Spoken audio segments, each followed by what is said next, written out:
On this week's show, Disney Animator veteran and senior Disney Infinity Animator Thomas Estrada is here talking all things animation and all things Disney Infinity. All this and more in episode 139 of the Inside Infinity Podcast. In a world of power and mystery,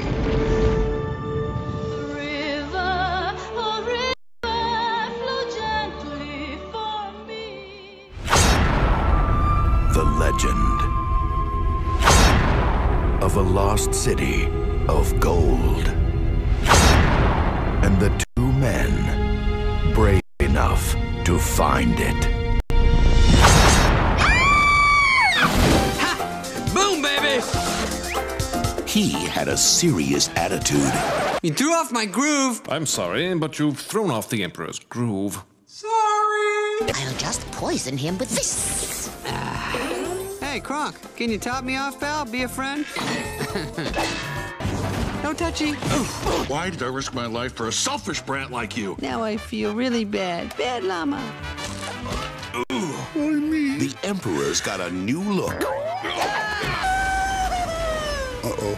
Don't tell me. We're about to go over a huge waterfall. Yep, Sharp rocks at the bottom? most likely. Bring it on.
Looks like we have visitors.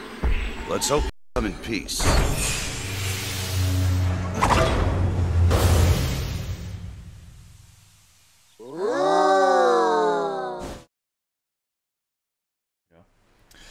Hello everyone, welcome to the Crossover Podcast, the Disney Infinity TV Media Meltdown Mousecast with special guest, the one and only Disney Infinity Animator Thomas Estrada. Thomas, how you doing tonight, buddy?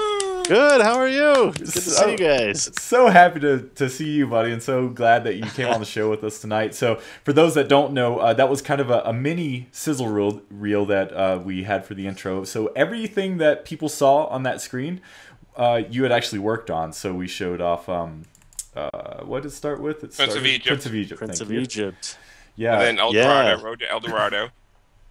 And then Steve's favorite movie. Had to throw it in there. Emperor's New Groove. And then Toy Box, which for Toy Story 3. Yeah, and then we got into a little bit of the video games there. So, so yeah, Thomas, I must admit, I think you might be the first person on the show ever to have an IMDB page. So, well, actually, let's bring it back a minute. So, want to thank everyone for coming tonight. Really excited about tonight's show. This is going to be a super fun show. We can't wait to talk Disney animation with Thomas and Disney Infinity, and hopefully we can answer a lot of the questions you may have out there. We have some amazing special things to show off tonight. I want to send my sincere thanks to Steve C., who unfortunately was supposed to be on the show tonight. We had some issues getting him on, so we will try to make this not be the last time we have Thomas on the show, because he was instrumental, if not the primary person responsible for getting Thomas on tonight's show. So Steve, Absolutely. Yeah, he was the dude. Yep, he was. Steve, we miss you, buddy, and we know you're in chat, so we hope we can make you proud and ask away all your questions. So Steve-O, I'm sorry I didn't give you a proper introduction. Welcome, buddy. Hey! People know me. People know you. People know you. So, yeah. Hello, everyone in chat. We have quite the group, and it's been great seeing the Twitter conversation flying around, preparing for tonight's episode. Steve and I were we're ecstatic again to have you on, Thomas, and we just can't wait to talk anything and everything tonight. I think we have a few surprises in store for people, so it's gonna be a fun show. Hey, I'm happy to be back. It's good to see you guys again, and thanks for having me on. And it's always fun, talking about animation, whether it's film or games. And it's kind of crazy, looking at the little intro there with the Prince of Egypt. And God, it's been coming on almost 20 years since I worked on that. That was my first project on Prince of Egypt, and I got hired on to DreamWorks in '97. So yeah, 19 years now, and it's crazy. It's hard to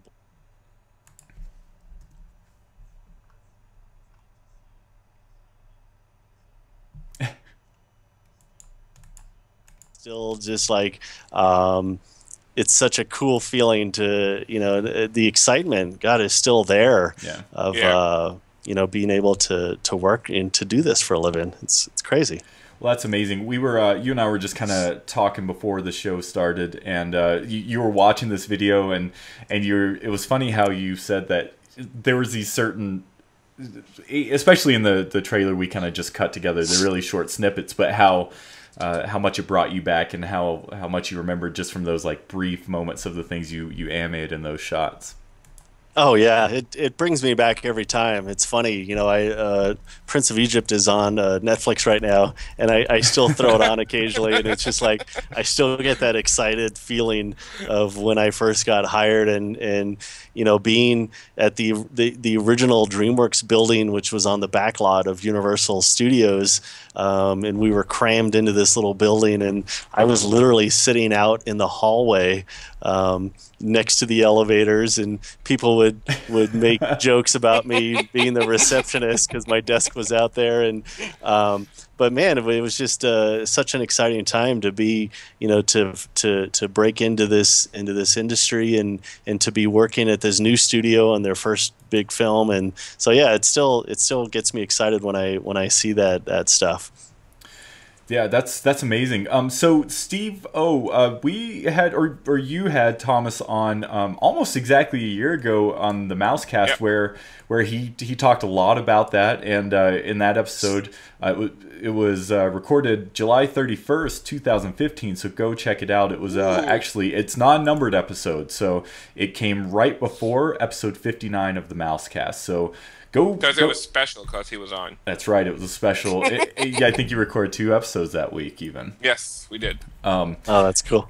So, and you told us all about. So I'm bringing up your IMDb page here. You told us all about how you were an in-between artist in Prince of Egypt. For those that don't know, because your titles in all of these, well, not all of them, but you have different titles between each project. And so what's an in-between artist, for those that don't know, since you were just starting out? Yeah, in-betweener is kind of like the entry-level assistant animator, and you're essentially you're given 2 drawings, and as an in-betweener, it's usually the ones right in between the keys, and the keys are what your supervisor does. So he may do drawing number 1, which might be a head from on this direction, and then drawing number 5 might be the head over here, and then what you do is you take those 2 drawings and you put them together on a light table, and you put your blank sheet of paper on top of those, and you're drawing the in-betweens. So you're drawing number 2 and number 3, number 4, number 5, and so you're drawing those little drawings that are slowly making the animation go from one side to the other. And it can be a really slow and tedious process because, with feature film, it runs at 24 frames per second. Yep. And so each of those drawings represent 1 or 2 frames per film. And so it's really, really slow. And when you first started out as an in-betweener, I think I was doing maybe 30 drawings a week. And so, you do the math, and it's a little bit over a second worth of film, in a week. And so, you're looking at your shot that you've been working on all week long, and then they finally showed up on the screen, and it's like, it's gone, and so it's really fast. And so that's what the in-betweener does, is he's just drawing those in-betweens. That's well, it's interesting because it sounds like tedious, and like you said, it's a whole lot of work for kind of a small amount of time, at least as far as payoff is concerned. But it's equally important, right? I mean, it's required. You need those shots. You have to have those drawings. I mean, cartoon, right? Yeah. I mean, some of the TV stuff, they would use the same drawing maybe on 4 frames of film, and so it created a little bit more choppy or kind of motion. But for feature film, they wanted that real nice fluid, and so having those in-betweens is what really fleshed out the animation and made it really smooth. And so there was a lot of us, back in the 2D days, the crews were enormous. There were maybe, I think just on Moses alone, there was probably 20 people on that team, between animators and assistants and breakdown and in-betweeners and all of us together. I mean, it was a lot of people just working on that one character. That's amazing. And it's kind of cool that you got to work on the main character, right? I mean, or at least... Yeah. And it kind of worked out because, just by... because of the sheer bulk of the amount of footage of Moses being on the screen required a much larger team. And so when they would bring in animators, assistants especially, they got the most pull. Whoever was leading that character, got the most staff because they needed the most help. And so it kind of worked out to where I was able to get on the lead character, which was really cool. I mean, it was neat to be able to do that. That's great. And I don't want to skip over anything here, but the next project that we showed on our kind of intro was The Road to El Dorado. That was a pretty... Actually, both of these movies were pretty big for being early projects for you. Yeah, I mean, that was my first feature film at Disney. And it's funny now to look back on it. At the time, Emperor's New Groove was not thought of very well. It was not a very big film. It was in the middle of a big redo. If anyone's ever watched like the Sweatbox documentary, it talks about how they swapped directors and they changed the story, and so it was kind of one of these things where when people were on it, they were a little burned out. Everyone hated the title. Like, what does Emperor's New Groove even mean? They just changed the title of the film. And so, but it's over time, it's kind of turned into one of these classic films. It's still a cult classic within the Disney animation. Yeah. It's still one of our favorites here at the house. I mean, it's funny how it's kind of turned into that. When at the time it wasn't really a favorite for everybody. But yeah, it's interesting how those kind of things turn out. Yeah. One of my first year of friendship with Steve C. Obviously, I knew that he was obsessed with Emperor's New Groove. And one day he asked, it was near the holidays, he asked for my address, and I was expecting some like awesome, super amazing Infinity thing. And he completely from Steve. Well, you're right. That was my expectation should have been a little bit lower. But then he sends me a 2-pack of Emperor's New Groove on Blu-ray. So it was the Emperor's New Groove and the sequel, and it seriously, it was the best present ever because like at that point, some Infinity history had been developed, and so it's an amazing movie. In fact, random story, when I first moved into my house about a year ago, I didn't have cable, the first couple weeks of moving in, and I had a handful of DVDs, one of which was that 2-pack, and so I watched it over and over and over again. So, and I would be remiss, I know Lim, Bad Gamer, you've talked to him quite a bit. One of his all-time favorite movies is Treasure Planet. So, that's another film you worked on, and after New Groove, I got to work a little bit on Atlantis, which I know he likes that as well. I love Atlantis. Actually, I might be thinking of Atlantis. Yeah, I think that's the one.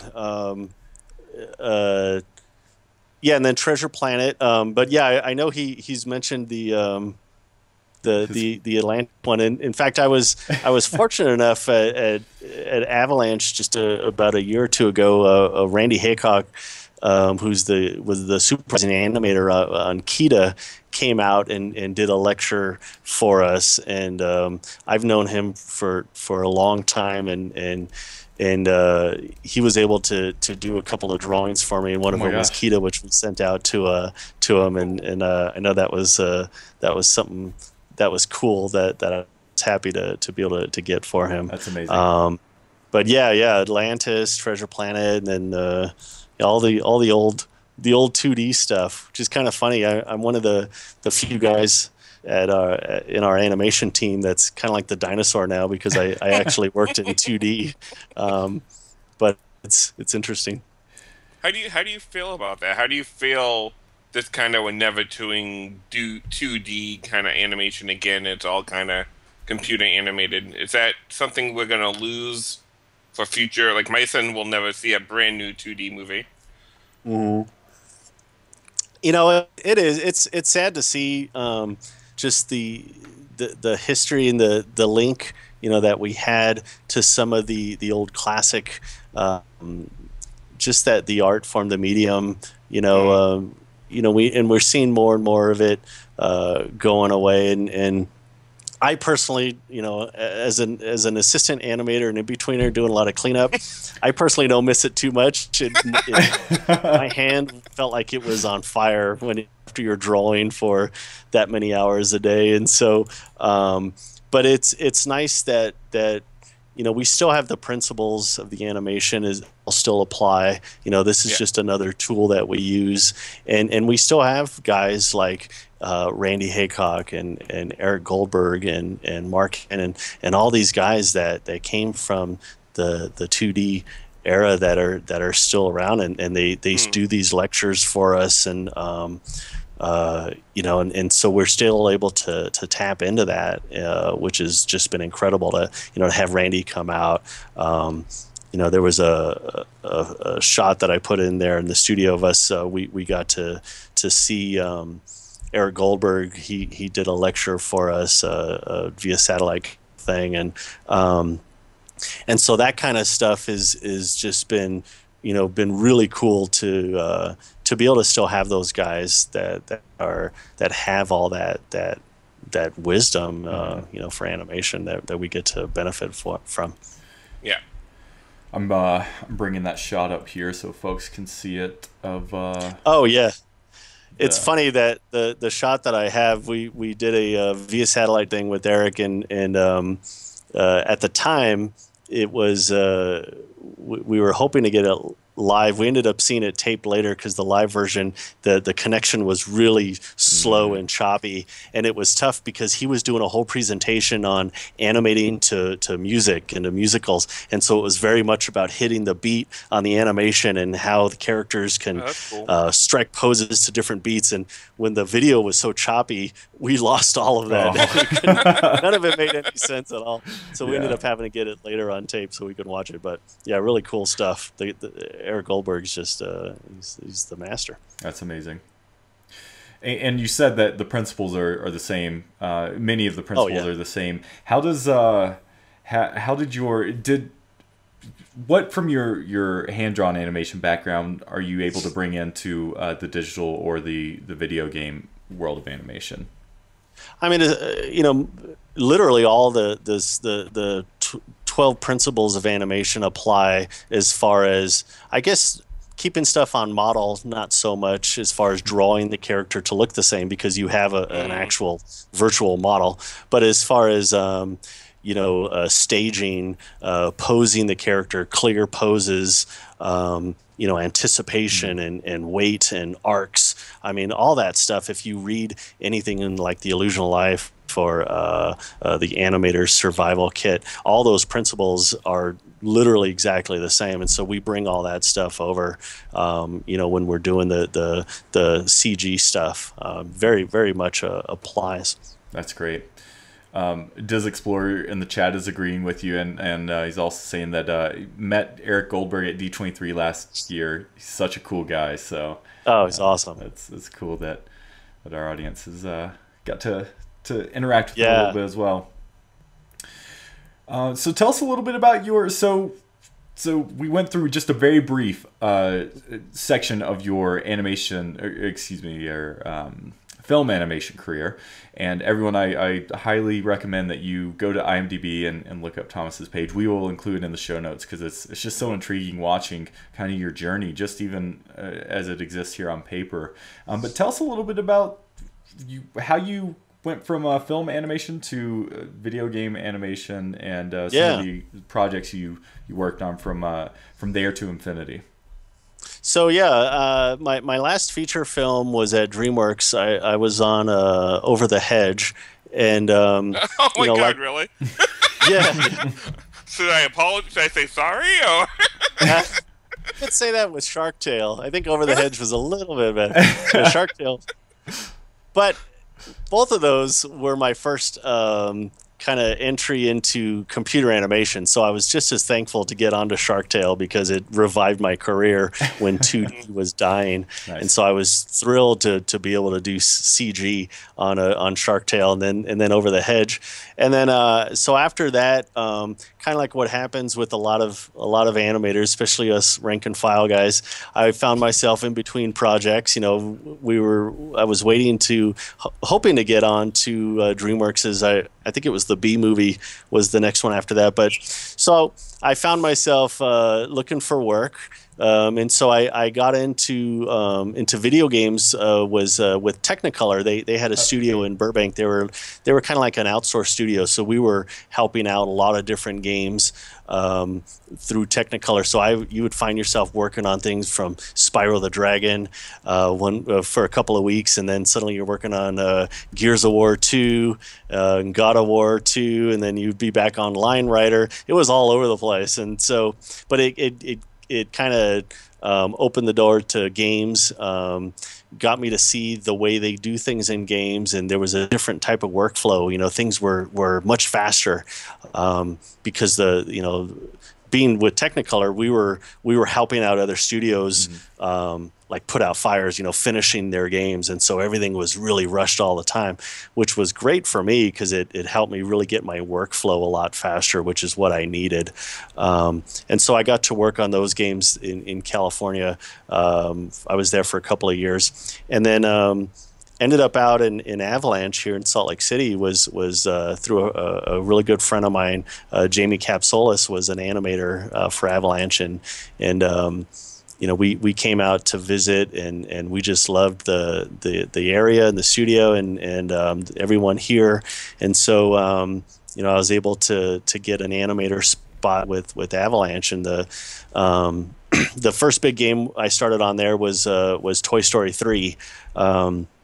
And Toy Story 3 was just cool because it was working with, all the Pixar properties and that kind of thing. And, and really learning a lot more about game animation and what that means and the different style to make something more interactive instead of just animating on a screen, where an audience is watching. Now you're controlling the character and playing the character. And so how that changed the way you did your animation, it was a different style from feature film into games. Yeah. Was it a drastic difference so that you had to kind of relearn anything or relearn how to animate in that kind of, environment? It was a lot of the same principles. I guess the biggest thing was because it was interactive, when you're animating on a screen and the character is watching, the audience is watching your animation, you do a lot of things to kind of lead the audience into the action. So you do these big anticipations, so if a character is going to punch somebody, he may pull way back and then punch. And so But if you did that in a video game, which is what I was doing my first few months, is I would animate this big anticipation, and you could imagine playing a game where you throw a punch and the character goes, I mean, it feel like is stuck in the mud, Yeah. And so it was a lot of learning of, you need to, I remember my supervisor saying, take the first 20 frames of your animation and just chop it all off. When you hit that button, he needs to punch immediately, And so it was a lot of that kind of thing of, you were so used to, in classical animation, you were so used to these big anticipations all the time, and that was something you had to get rid of. Everything had to be just on the spot and hitting right away. And so, that was a big part of it, of learning that, is just being much more responsive, But I think I eventually got it down. I'm still working on it. And Toy Story 3, right, is the kind of catalyst for Inside Infinity, right? The toy box mode is what kind of sparked off Infinity. Yeah, absolutely. I mean, in working on Toy Story 3, it had the two modes. It had the story mode, and it had the I think it was the Woody's Roundup, the Western Town, and that was this open sandbox style game, and that was the part of the game that really shined with the audience. Like, people were really responsive. Younger kids, that they can just go in and just mess around and not have to worry about time clocks or completing levels, or they can just run around and play with these toys, and it was that part of the game where the creators there on Toy Story at Avalanche were like, this would be something really cool if we can turn this into a whole franchise. What if we did a follow-up game that was Star Command? It was Buzz Lightyear, and that was actually the first thing we started working on. That was the follow-up, is we were going to just do another Toy Story, but it was going to be called Star Command, and it was going to be this futuristic kind of playset, and that's what eventually became the Toy Box playset in the original Infinity. It was all based off of that same stuff. Is that why there was a Buzz available on launch and not a Woody Infinity figure? Is that one of the reasons? Yeah, I mean, as far as between the two of them, I think it was. I think that was the idea. But yeah, it was definitely, it was supposed to be, because it was so futuristic, it was going to be, Buzz's kind of thing. And then they threw in. And so then it was just coming up with the look of the characters. And I think you'll see some of that in some of the concept stuff that we have here. There was a lot of playing around with what the characters would look like, and that was the biggest challenge is how are we going to get all these characters into the same game? Because even early on, even Pixar wasn't real hip to the idea of even having their own Pixar characters blending with each other. They weren't sure about how the Incredibles were going to play with the Toy Story characters and all of those, and so it was really trying to come up with that look. And so once they were able to get that, that's when it really gelled. That's when Lasseter was like, this is cool, because now we can kind of see them all in the same universe. And that was the biggest challenge up front was getting Lasseter to sign off on that, and once we showed him, the toys and the look of those characters, then it was like, once we got his green light, that just paved the way. It made things much more easier. Yeah. And I am bringing up some of this test footage now, Thomas. I just showed folks the early test of Sully, which is super interesting because he looks different. I mean, he's very similar, and you can see that a lot of it stayed, but he does look different. And now I'm showing a Mr. Incredible.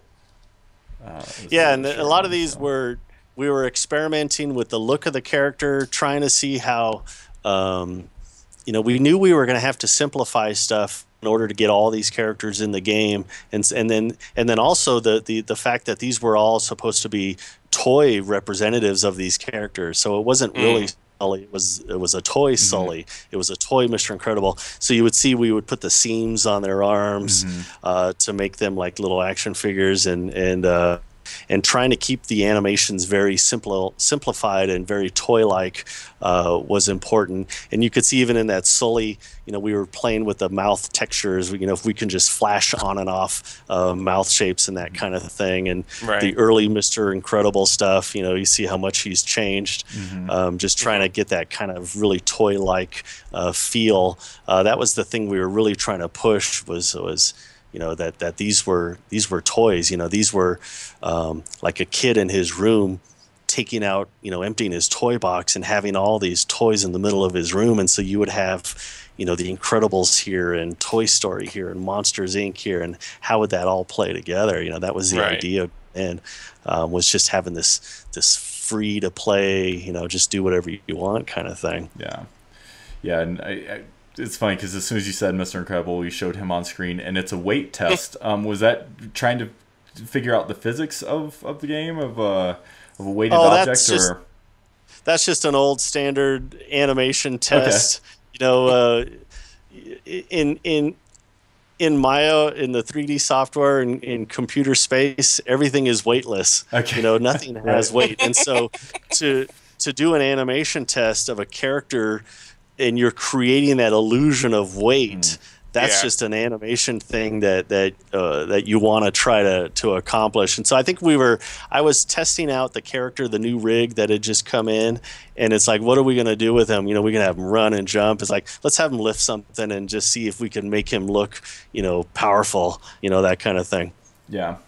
I apologize. I couldn't find this quick enough, but I'm now on the image that you sent us with comparing the film versions of the toy versions of the characters, and isn't that funny? It still blows me away how recognizable it is. I mean, obviously their forms and stuff is pretty obvious, but just exactly who it is, and they from the very beginning to the very end, they've maintained their Infinity style, but it's just still so recognizable as the characters.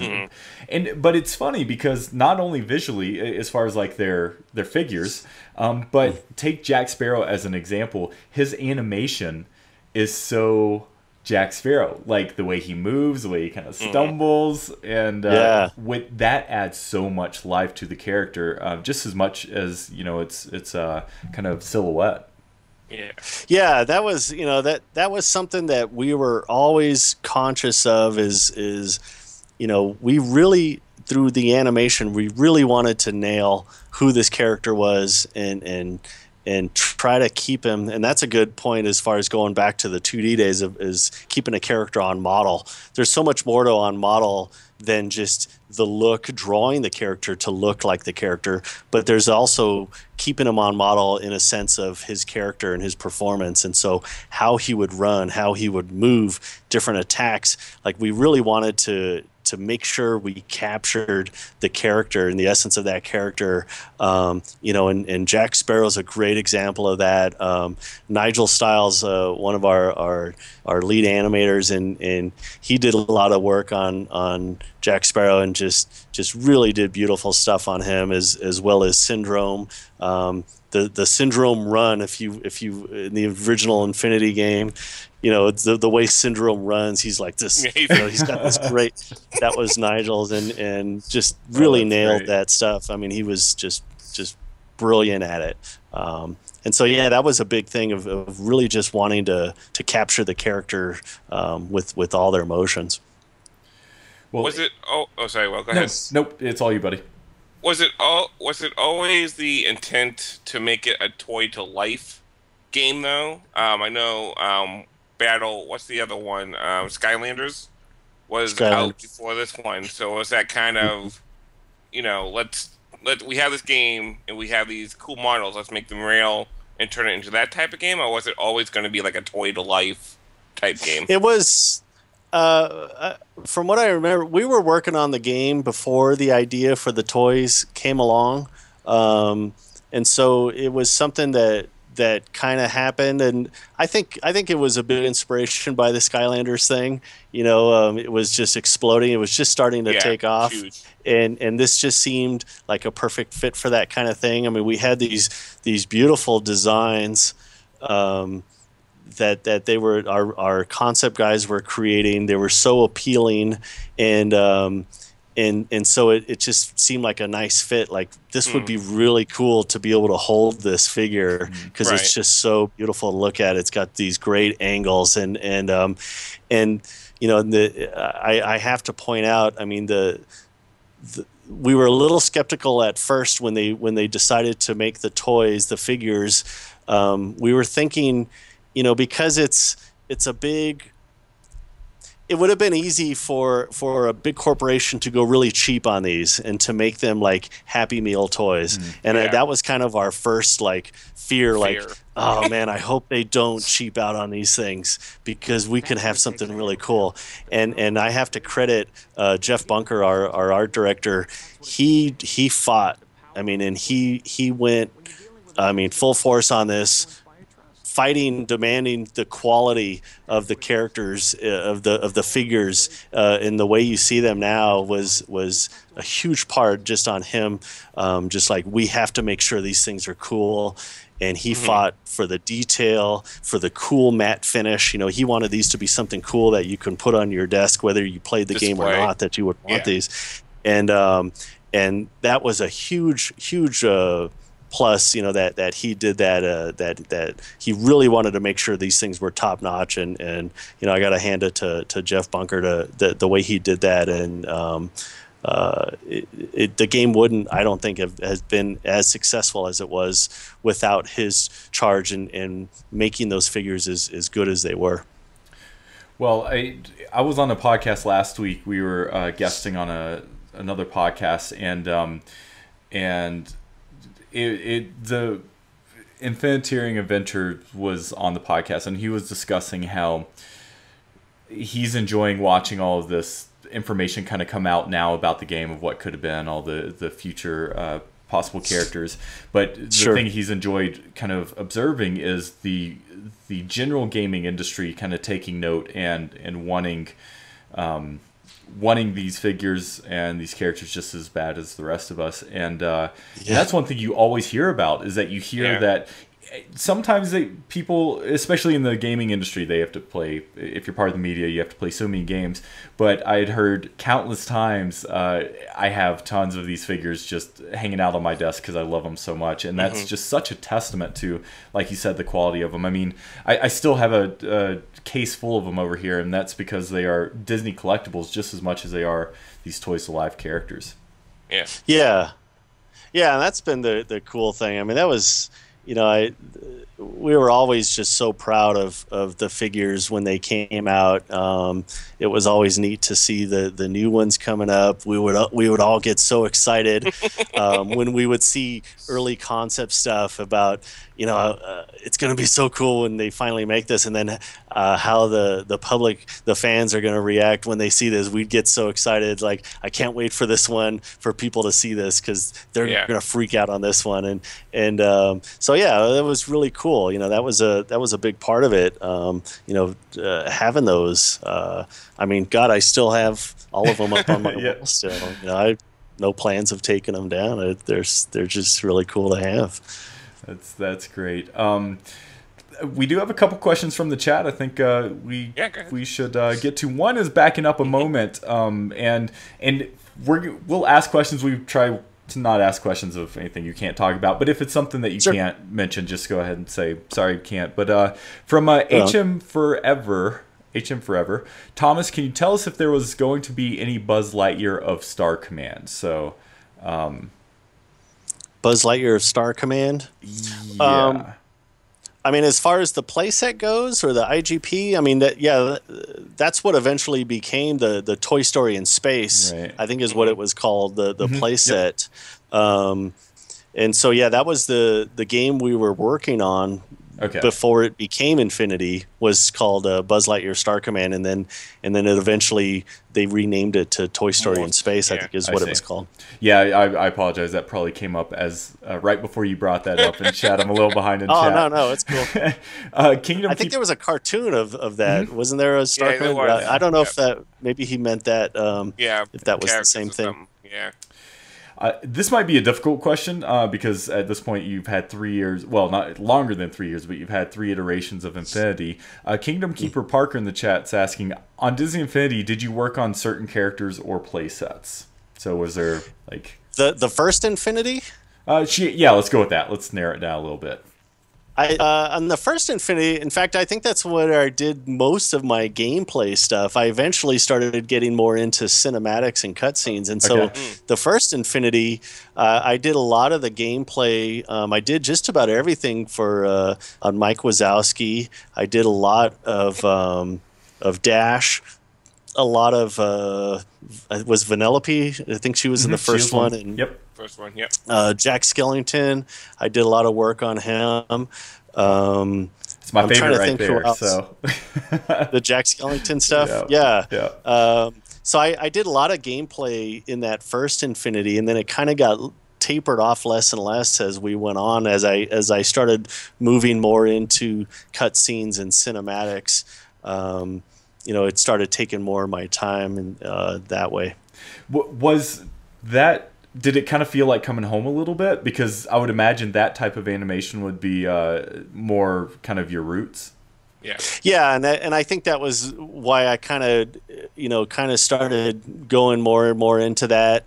With my feature film background and animating to camera, it was something I had more experience with. Mm-hmm. And then, as the cinematics were getting bigger and bigger and more of them, I mean, gosh, Infinity 2, I think we did 48 minutes of cutscenes with all the Marvel stuff. And so it started taking more time of not only, personally animating, producing that, but also supervising other teams that we were bringing in to help us make those. And so I found myself doing more supervision and reviewing stuff and trying to make sure the quality was there and trying to maintain the whole look and the feel of Infinity. And so, yeah, it was a natural fit with my background. But I still enjoy doing the game stuff. It's something I wanted to do as much of as I can. But yeah, it did taper off quite a bit towards the end where I didn't do as much in-game animation. Okay. I have a question, Will, real quick. Please.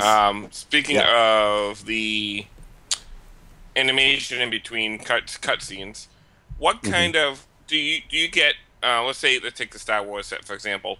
Do you get what do you get from Disney? Hey, you can cut this part out, this part out, this part out, shorten it down to the 40 minutes of cutscenes you have for like Star Wars, the first set that came out, because you have to kind of fudge with like Lucas. You got to put stuff in where stuff isn't supposed to be in.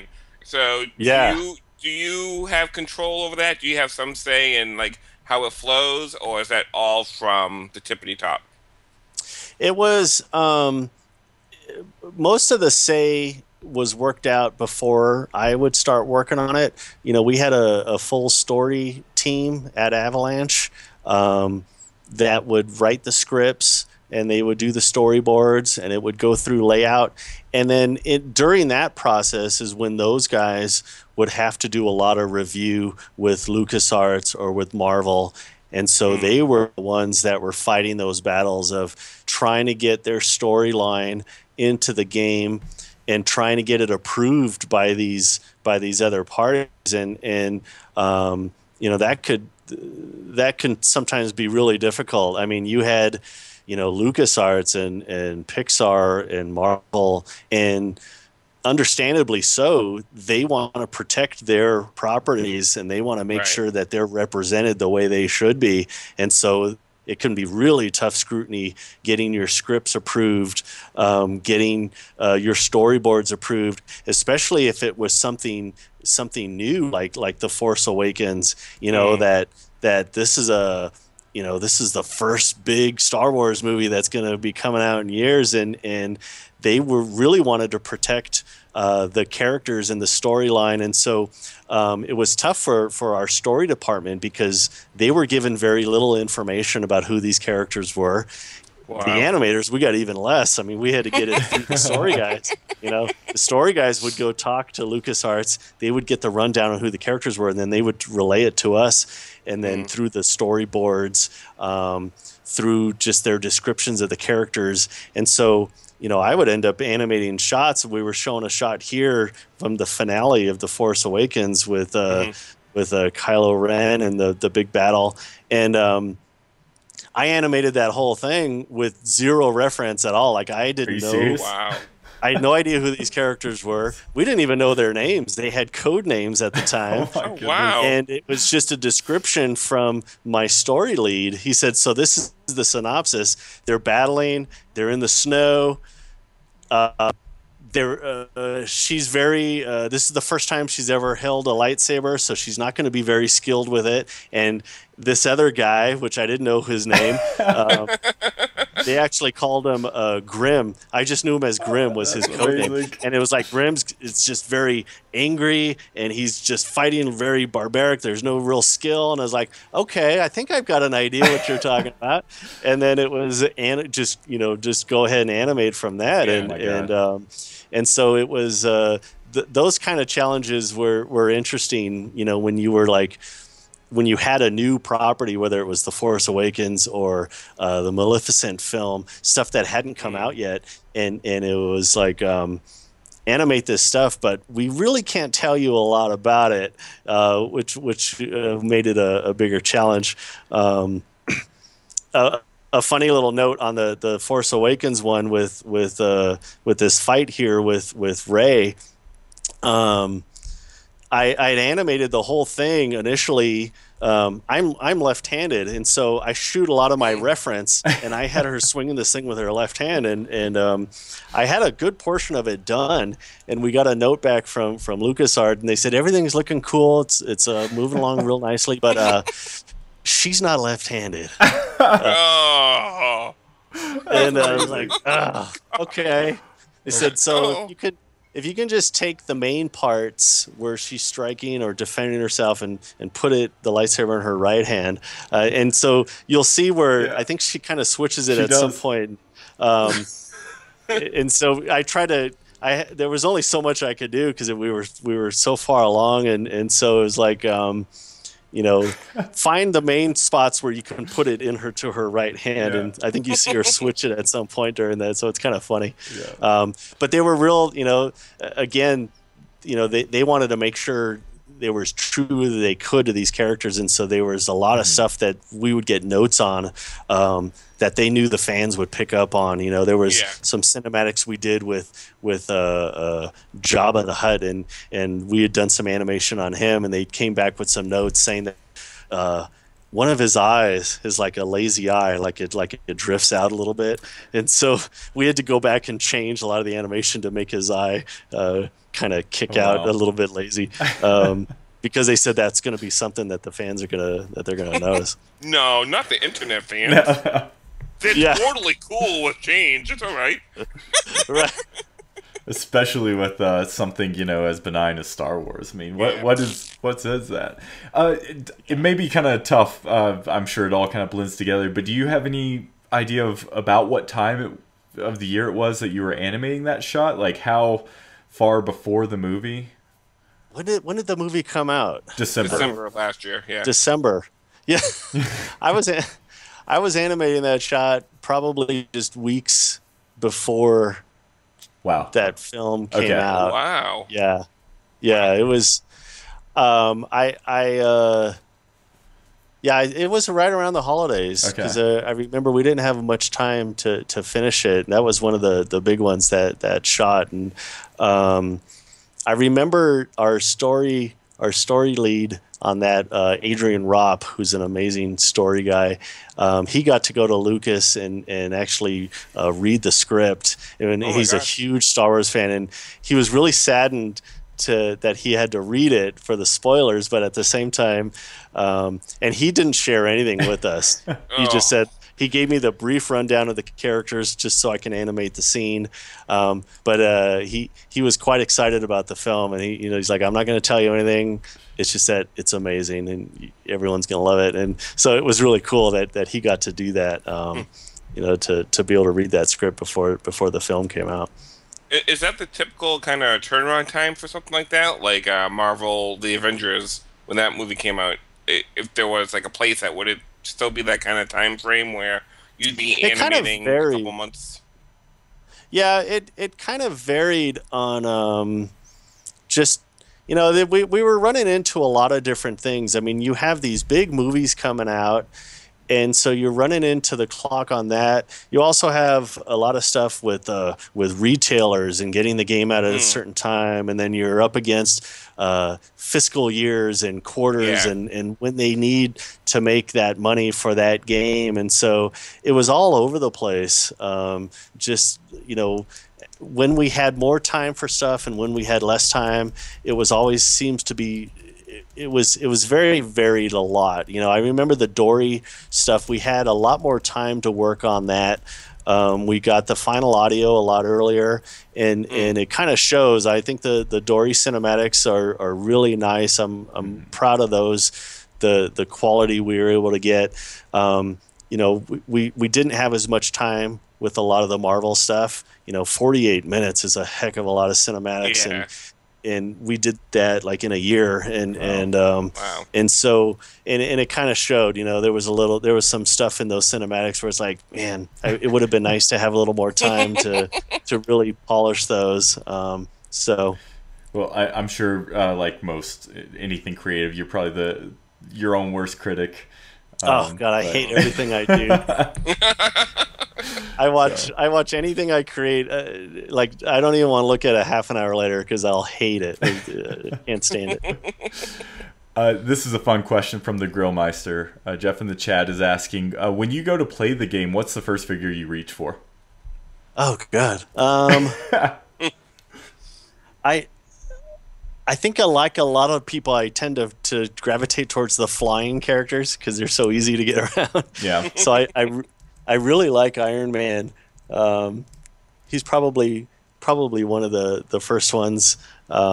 Anyone that can get around fast, It was kind of I think I felt like a lot of people did when we were, especially with the Infinity 2, these cities were just enormous, and trying to run across this whole city. Like, I'm exhausted. I'm just pushing my finger forward. So I think I always grabbed one of the flying guys. Perfect. If we could take another step back, just going through some of the items you sent us, I want to talk about this intro folder a little bit. What is this Infinity book? I've never seen this before. So that was something we were working on for Infinity. I guess it would have been 4 or I don't know what we were doing at that time. 3.5. We were doing like the additional stuff. Okay. I don't think we were calling it 4 anymore. I think it was like, what was it called? Downloadable content or something? Yeah, 3.5 or... Yeah, as far as publicly, it was called Next. The Next was going to be the kind of 2007, end of 2016, 2017 content. But I think it was essentially known as 3.5. But you would know 3.5 more than we would. So. Yeah, I don't remember. It was so we were doing these intros for each iteration of Infinity. So we had the intro, the first intro, which was really cool with pretty much everybody, and then the second intro had the horse and it had Stitch and it had and so this was and then the one after that we had the Star Wars intro and it had the Darth Maul, and so I was involved in pretty much all of those. That was kind of fell into a lot of the cinematics kind of thing, and so that with the book was the next intro that we were just starting to work on, and it was kind of like this cool if you picture like the intro to Pinocchio, and the camera's kind of coming into the room and you see all the items on the shelf, and then we come to this book, and the book opens up, and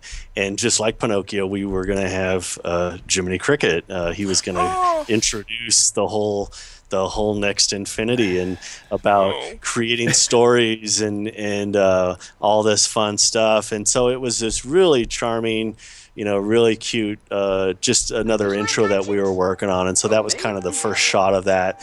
And then I had we got a Jiminy Cricket character made. Our modeling team had rigged it, and so I had done a test.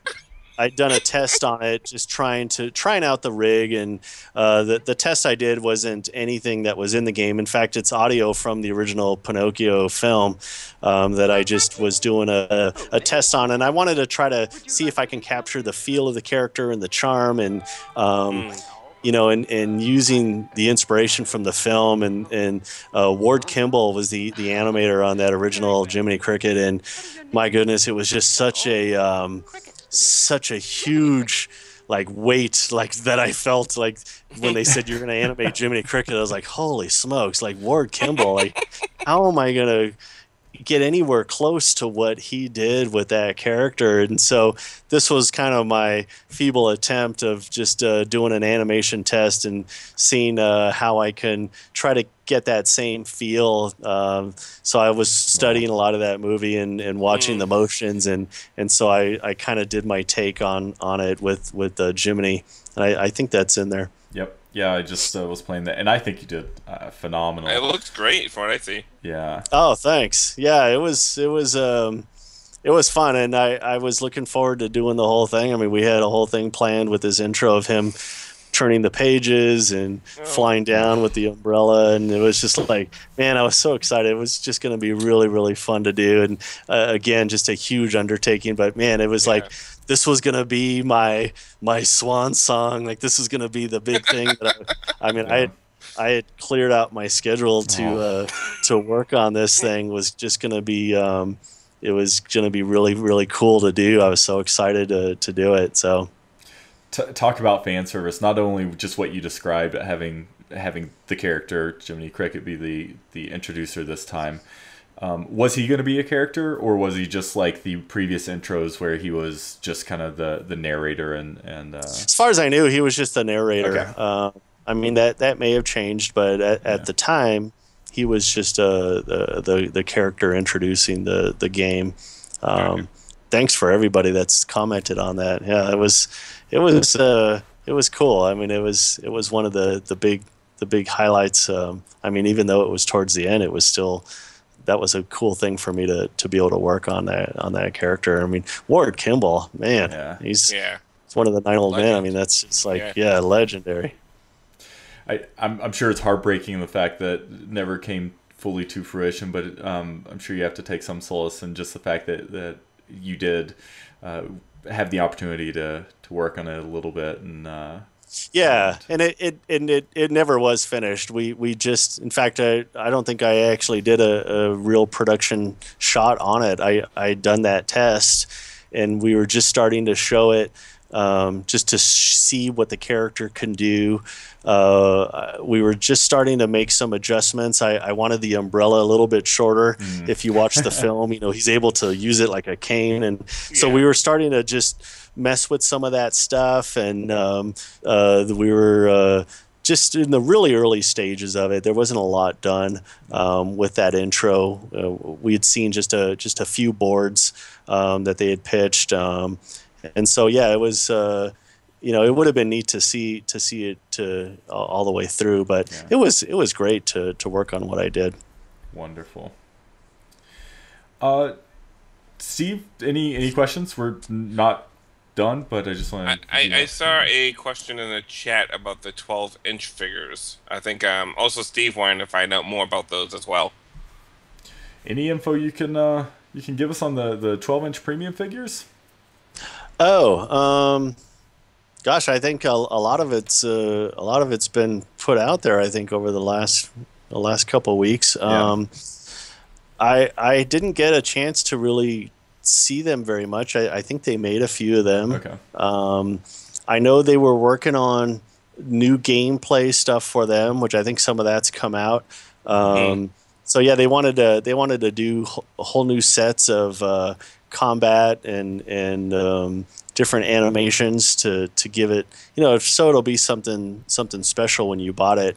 That they would have a whole new set of motions. So I know they were working on a lot of those. I didn't do any of that, at the time. Again, I was already knee deep into the cinematics that we had started on. But yeah, that's kind of from the early stuff that I had seen. They had done some early like 3D sculpts. They were awesome. I mean, they just looked beautiful. To see them, and I know they were. I think they were going to be even bigger at one point. Really? They made a couple that were just ginormous, and then they ended up. I forgot what the scale ended up being with them, but some of the early ones were really huge and really cool. I'm not even sure where those went. I imagine some of the designers probably have some of those. Whether it's Jeff Bunker or John Diesta, those guys. Lucky enough to hang on to those. Yeah. Do you just follow up. Do you have any idea? I know it sounds like you didn't have too much experience with them. Do you know how they would have at least interacted with the game? Since they were so big, I mean, they wouldn't fit on the normal figure spot. Do you know how they got into the game? I don't. I used to wonder. I didn't know if they had like a smaller base underneath that would fit on there, or if they were doing something with via like Bluetooth or something like that. But that part, I didn't know much about it. Okay. How far ahead were you working on things? We saw the releases of Moana, right? Is that how you say it? Moana. Mm-hmm. Okay. Moana. And there was supposed to be a playset for that. Was there people in the chat asking about Moana? But even after that, were you guys working on Pirates 5? Were you guys working on anything, ahead of that movie? There were you'd always see stuff kind of written down, but nothing that we were working on at the time. I mean, we were pretty focused on the 3.5, and then we were just starting to do some of the 4 stuff. I can't even remember what was going. Everything was kind of split between 3.5 and 4. And so I don't remember which was which. I know obviously Dory was a 3.5, and then I think the Moana stuff was going to come later. They were always changing their minds on whether it was going to be included with 3.5 or if it was going to come out later. And so that was the main stuff we were doing. I had just started doing some stuff for Moana, some cinematics. We had just finished Dory.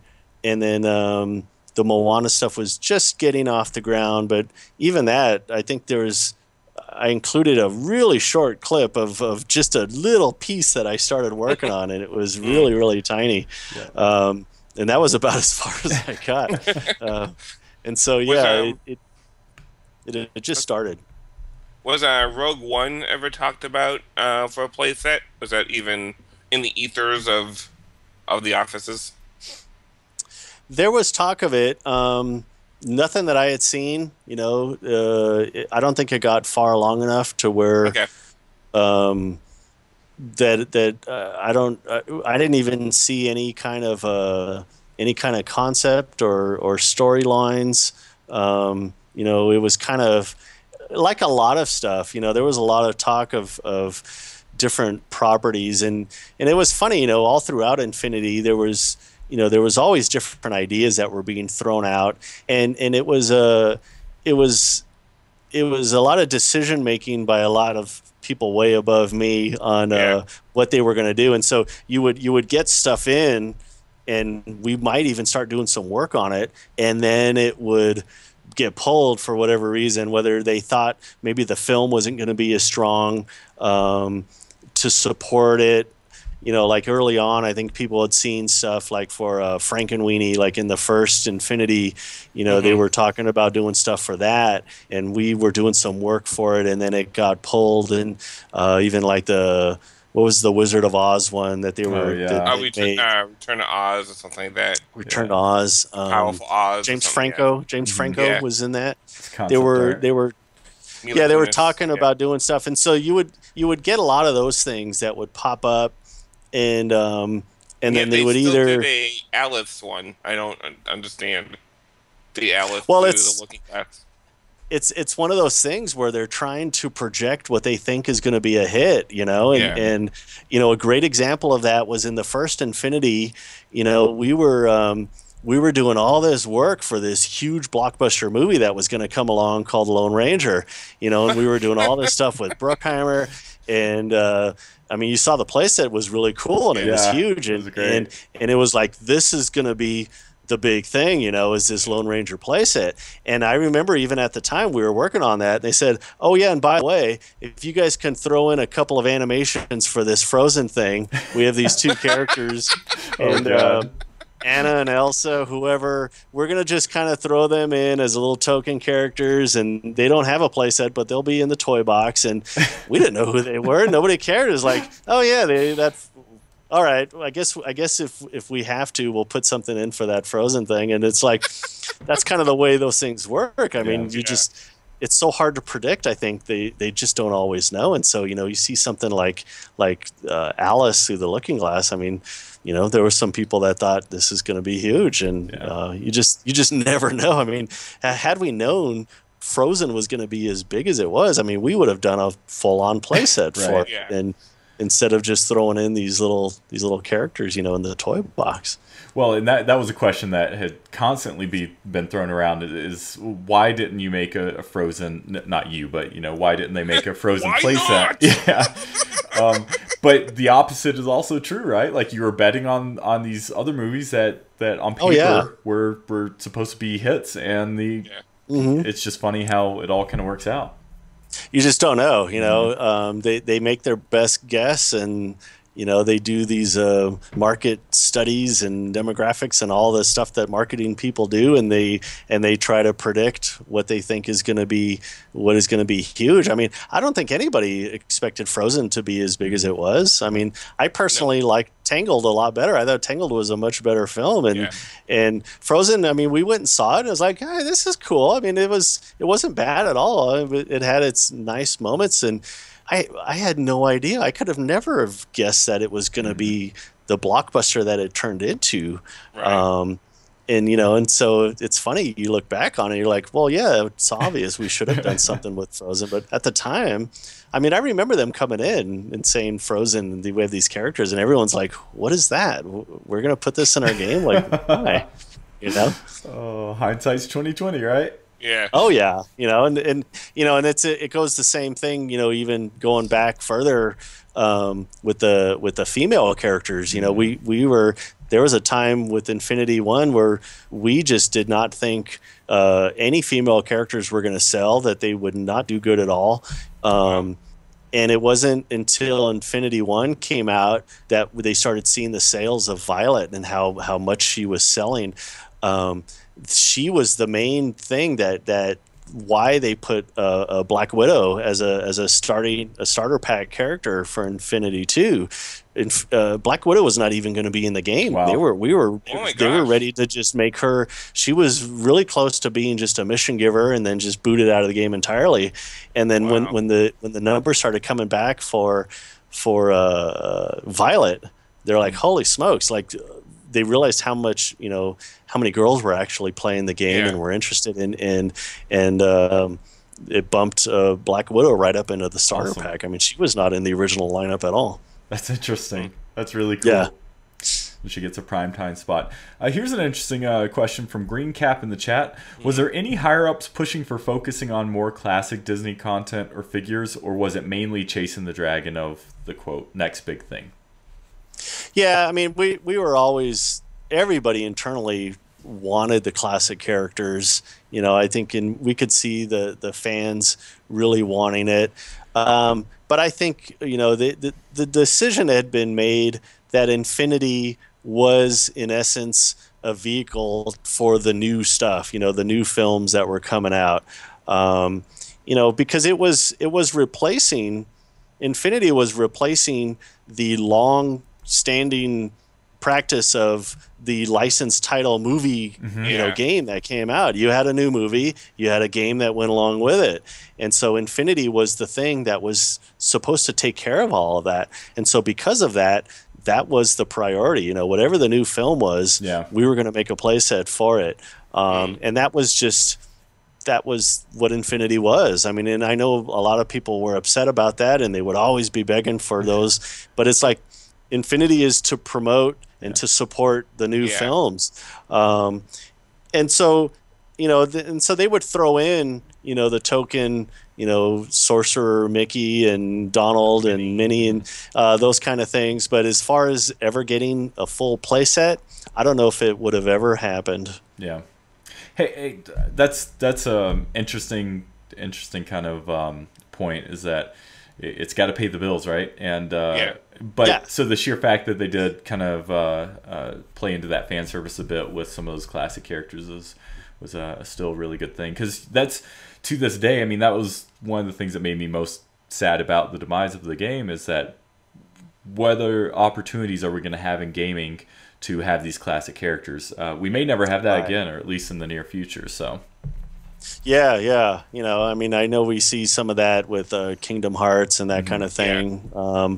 But yeah, it was something that I think we were all pushing for. I mean, I was really pushing for. I had a whole idea for a 2D style playset, with the classic characters. And if you've ever seen the trailer for the Cuphead Cuphead's game, and it's got these great painted backgrounds, and it's like a Fleischer style cartoon and side scroller kind of thing, and that was something I was working on, that I thought would have been really cool to have this rubber hose style animation of Mickey side scroller 2D style with the painted backgrounds, and there were some people that were hip to the idea, that was like, this could be something really cool, and we could have black and white IGPs, Mickey, black and white Donald, and that kind of thing. And we were trying to think of ways to where we can bring that into the toy box, because everything, each of those playsets had to have something that would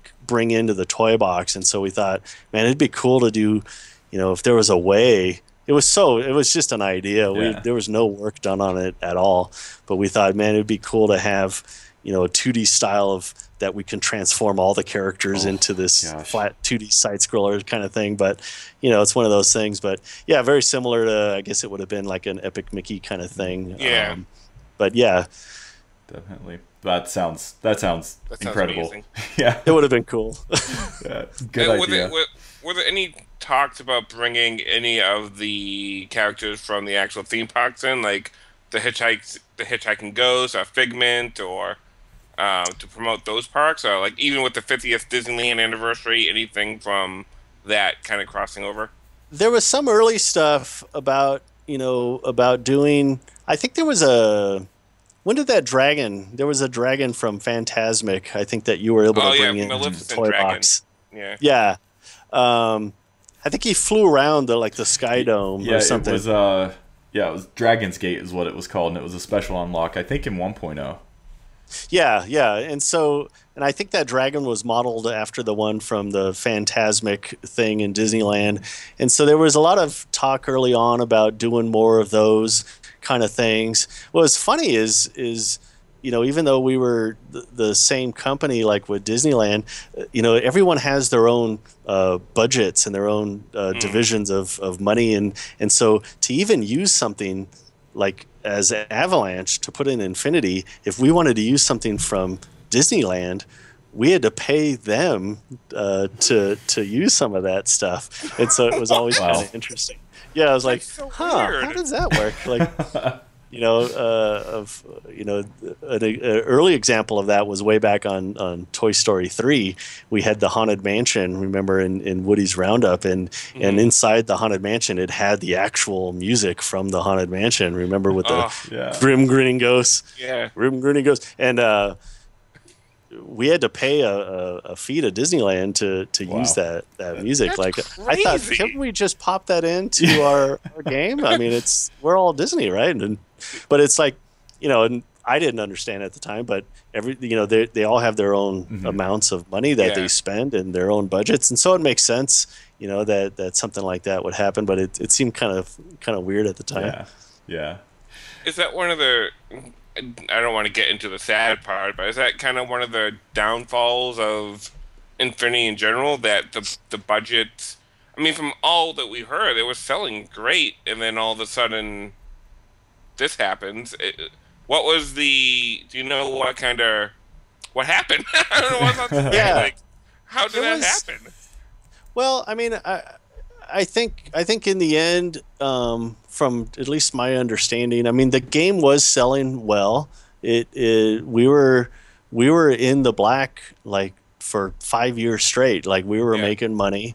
I think in the end, what it is the gaming, division of the Walt Disney Company is a pretty small division. I mean, when you compare it to the rest of the Walt Disney Company, I think they've made like $5 billion already just in their films alone this year. They said that they've, and so to have a game that they're developing internally, I mean, there's a lot of, just like they've made in the statement, there's a lot of overhead costs and it's a lot of risk that's involved for something that, even though it made $1 billion that Infinity did, it was still a pretty small amount, as a company as a whole. And so I think it just made sense, for them to kind of go back to what they were doing, which was just licensing titles to external developers, because there's not as much risk involved, and it just I think it was just a business decision on that end, and it was tough. There was a lot of challenges with Infinity as far as working with so many different properties. You had Marvel and Pixar and LucasArts, and like I said before, understandably so, they're very protective of their properties. They want to make sure they're always represented well, and so it was a challenge for them to get with the idea of all these characters are going to mash together and play together, and it was a tough thing, for them to all kind of sign off on, and so it was a constant challenge of like, guys, this is the game, like the game is a mashup, and it's like, they were not always open to always on board with it, and so it made things tough. But I mean, we were able to do quite a bit with it, between all of those. Yeah, definitely. Before we move on kind of to another topic, people are asking, so I got to ask: was there ever a chance of an Oswald figure or IGP? Not that I remember. I don't recall anything with him. So no, I don't think so. Not that you know. Yeah, not that I know of. I don't remember seeing anything. Because again, I think he was probably down the line of a lot of the other. I think each Infinity we were releasing one or two of these classic characters, and so he would have been a little bit farther down behind. Whether it was Goofy or whoever else was next, it would have taken him a little while. I think they wanted to hit the, what do they call it? Like the Fab Five. I think they wanted to probably hit all of those before they got to him. One of the highly anticipated characters that we were supposed to get in August actually was the community chosen Peter Pan. Did you have? Yeah. Did you do any work on him, or have you gotten to see much of him as a character? I didn't. I know there was some work being done on him, some gameplay stuff. It looked really cool. My office mate next to me was working on him, so I got to peek over, and it was looking really cool. I actually thought he was gonna be released early on. I was kind of in the dark that I thought he was far enough along that they were probably going to release him, but I was wrong. But yeah, it was some fun stuff. What can you tell us about these minifigs? Is that just a concept from kind of the Toy Box townspeople we get in game now, or is this something new? So I think they were. So I threw those in. I thought they were interesting. Yeah. I think that's about as far as they got. Okay. I think the early idea was they were talking about possibly releasing like actual little figures of those guys. Kind of like, Wow. I guess, kind of like the sidekick kind of guys that follow you around. Mm-hmm.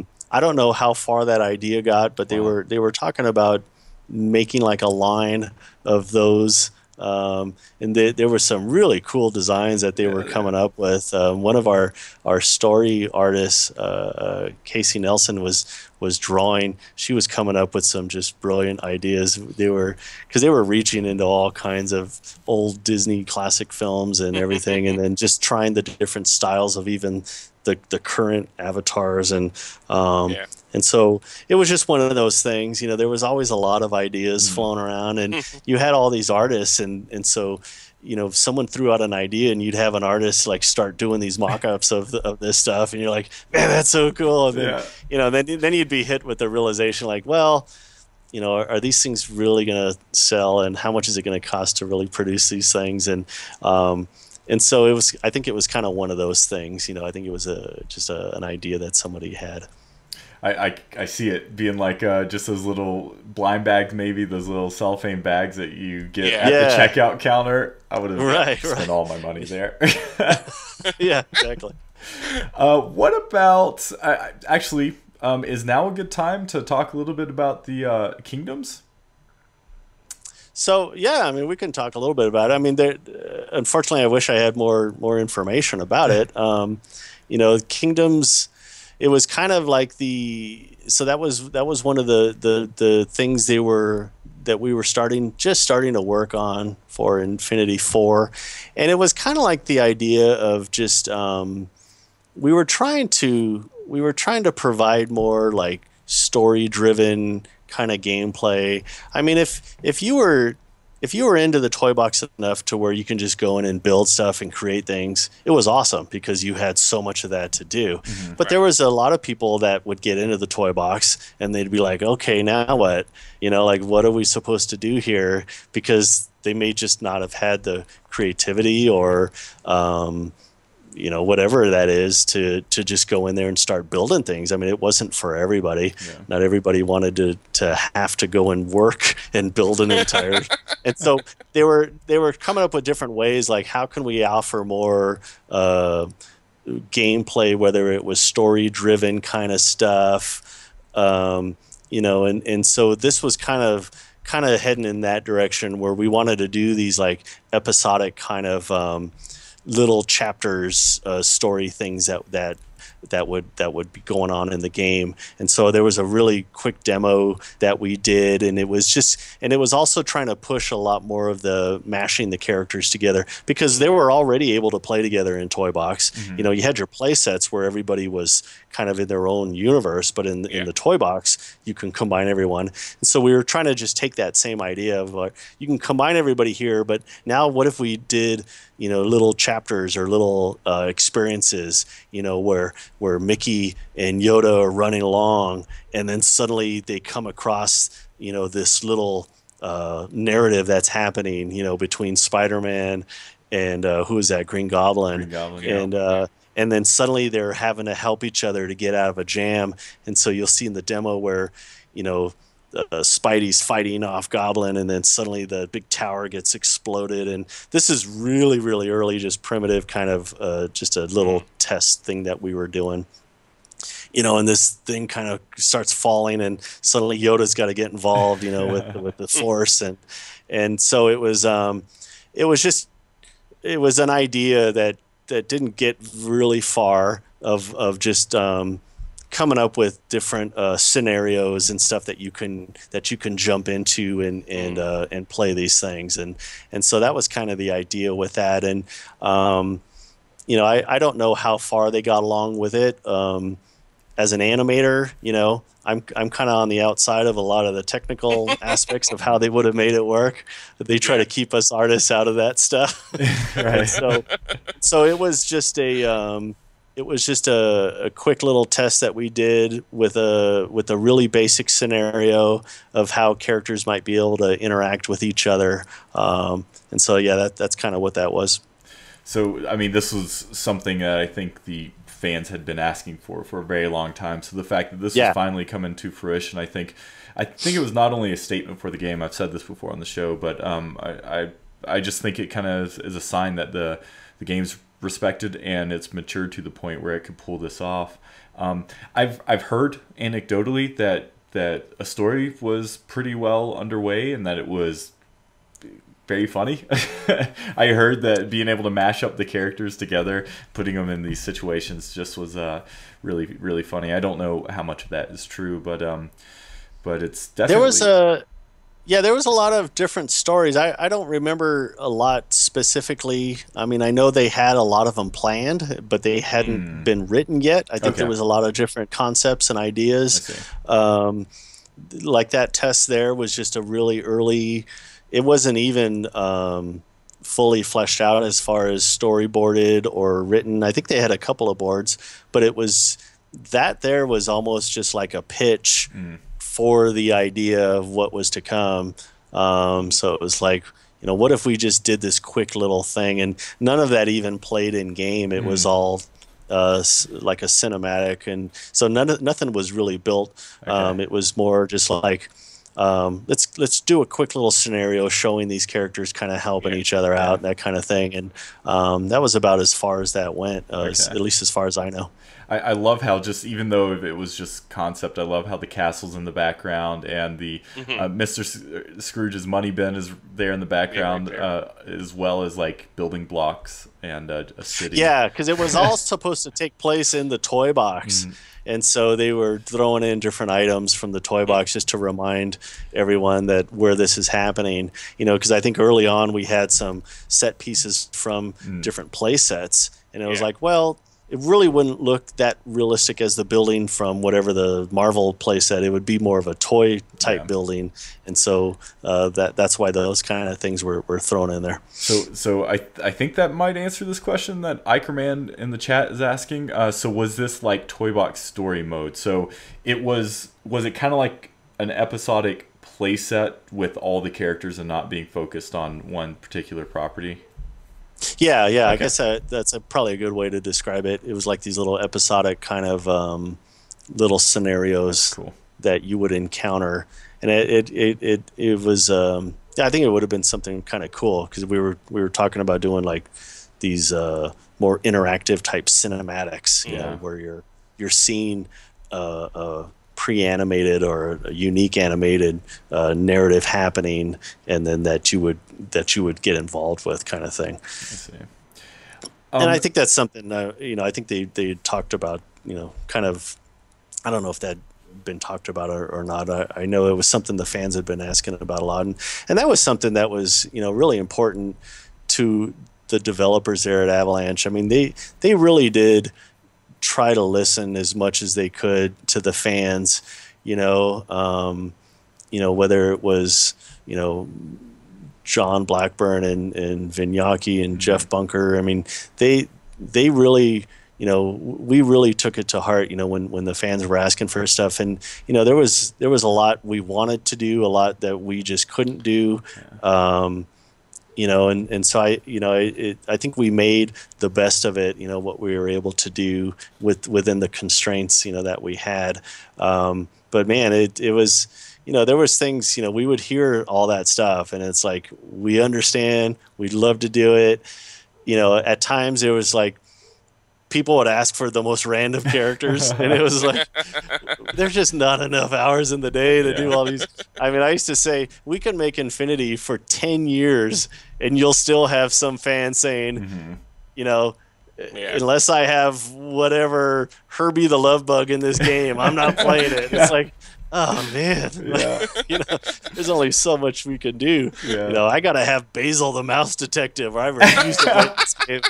He's my favorite. It's like, all right, man. That's too funny. I think these are from Kingdoms as well. Can you tell us a little bit about these zombies? Oh, so the zombies thing was kind of fun. They were so, and again, it was just another idea that never really happened. But the idea was we were going to take, like, we had your blockheads that can populate the whole world, and we wanted to do a whole thing to where they would just suddenly get like infected and all become zombies, become a zombie horde That's amazing.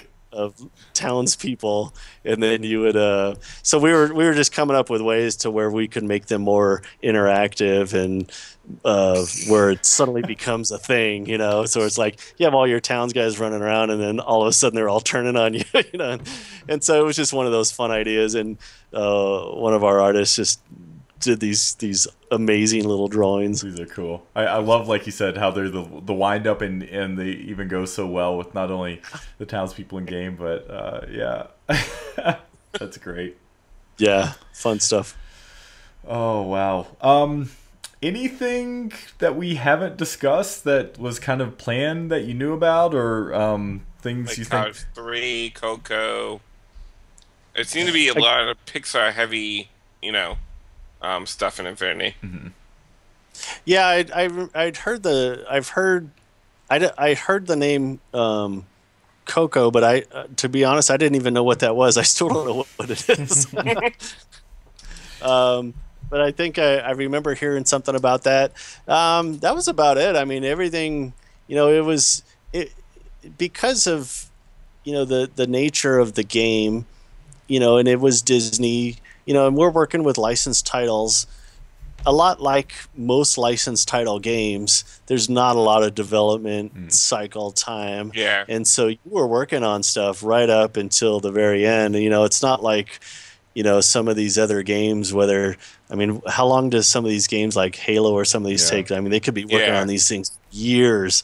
We're working on a game that this thing's going to be out in a few months. Yeah. And so we're working on stuff like right up to the minute. So there wasn't a lot of lead time for, future stuff that nobody knew about, that there were these movies that were coming out years from now and we were already doing stuff on. It just wasn't like that. We would hear about stuff, I swear we would see first glimpses of character stuff when all of you guys did on YouTube when they were putting out teaser trailers. Yeah. And it's like, oh, that's what the Zootopia character looks like. It's like, oh, because stuff we were just working on it at that cutting edge. There's an interesting little animation on my demo reel of who's the Big Hero 6, Baymax, and he's doing this walk cycle on my demo reel, and he's got this big attitude, and because we were doing this spot for a commercial, and they had the Walk This Way, the Aerosmith tune, and they told us, here's this character, and to give him a walk like with this attitude, and I'd never seen Baymax. I didn't know how he walked. And so I'm animating just based off of what they said, just doing an attitude kind of walk. And so I do this thing, and I thought it looked pretty cool.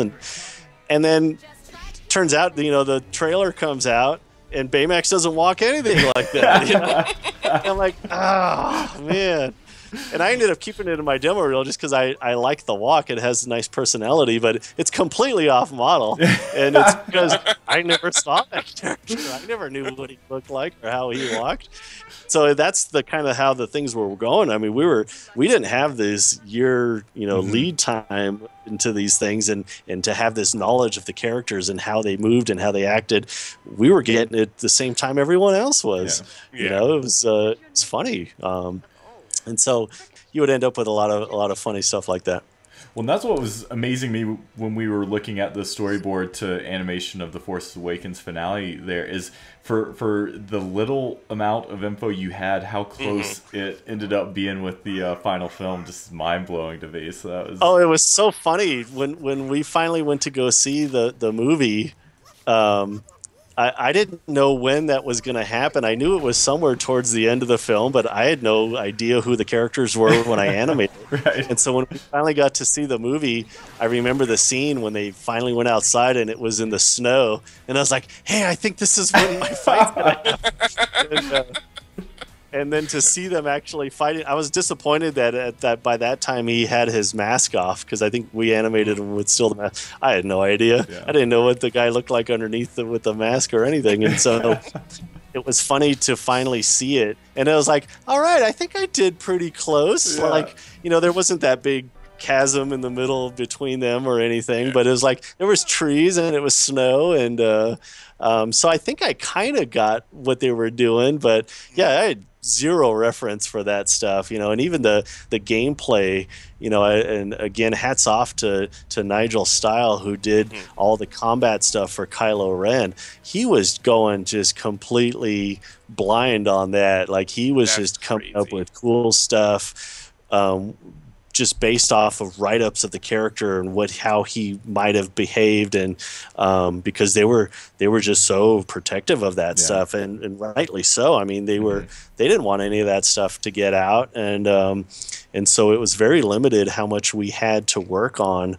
and it was a little frustrating when you would hear some comments of people saying, whether Kylo Ren would have done this particular attack or not, or like, we had nothing to work with. Like, we were just animating him and hoping to get it right, and so I think Nigel did a great job with that.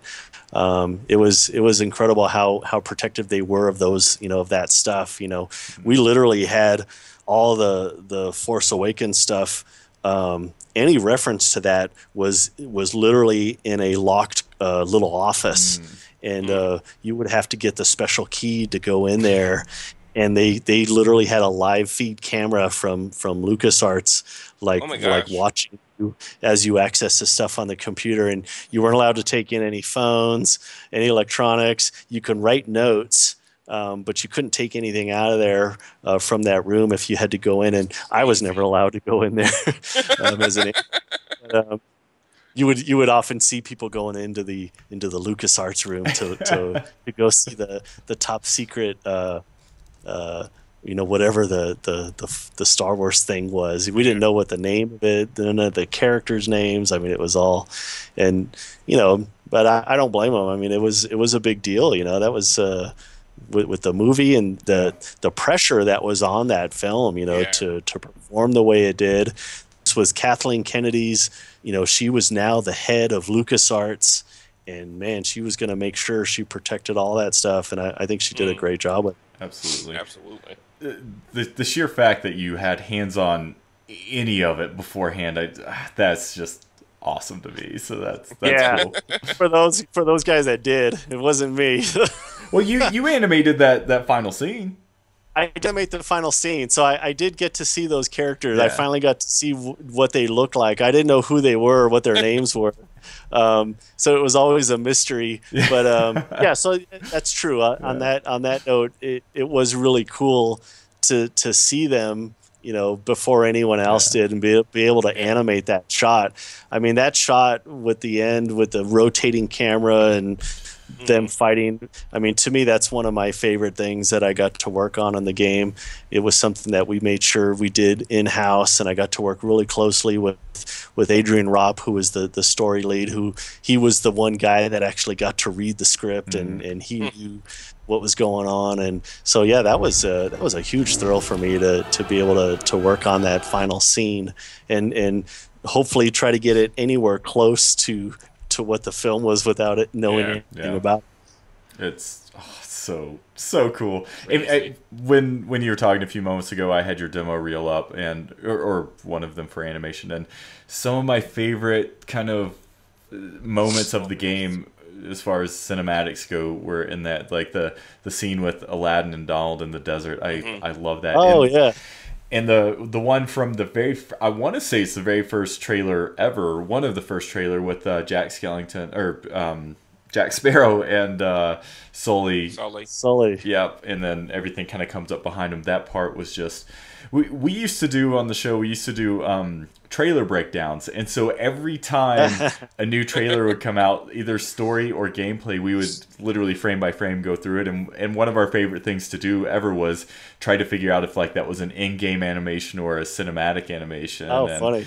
And some of those visual effects that you added in there, like the sparks and stuff, that was always kind of a trigger for us. But yeah, it was cool. I mean, the effects guys. That's what's interesting. You know, when you see an animation like that, all the effects stuff is done by a whole nother team of animators. We have effects animators that just do fire and smoke and sparks and that kind of thing. And so I'm just doing the character performance, you know, of Sully and Jack. And then we hand that off to our effects guys who go in and do all that magic and really make it look sharp, you know, and so those guys do just great jobs with that. But yeah, that intro shot was really cool because it was like the first visual of these characters standing together, and so it was really a thrill for me to work on. It's like this is the first time Sully is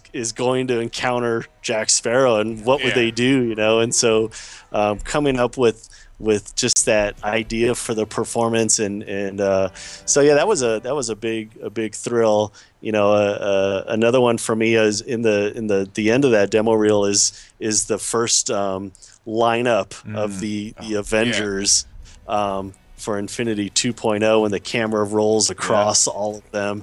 And you know, to be able to when I got that shot, I was just like, oh man, I still get chills thinking about it. I was like, this is so cool to see them all, you know, with that camera rolling across them, so it was really fun. And you know, and getting tips from, you know, we have like these Marvel experts at Avalanche, like Nigel Stiles, one of them, and Adrian Ropp and Adam Kofert, and so they were feeding me ideas like what's something cool that they could do, you know. And I remember Nigel had the idea with Hawkeye kind of combing his hair as the camera goes past him. It's like that would be something he would do from the comic book. He's like, all right, that's gonna be cool, you know. And so awesome.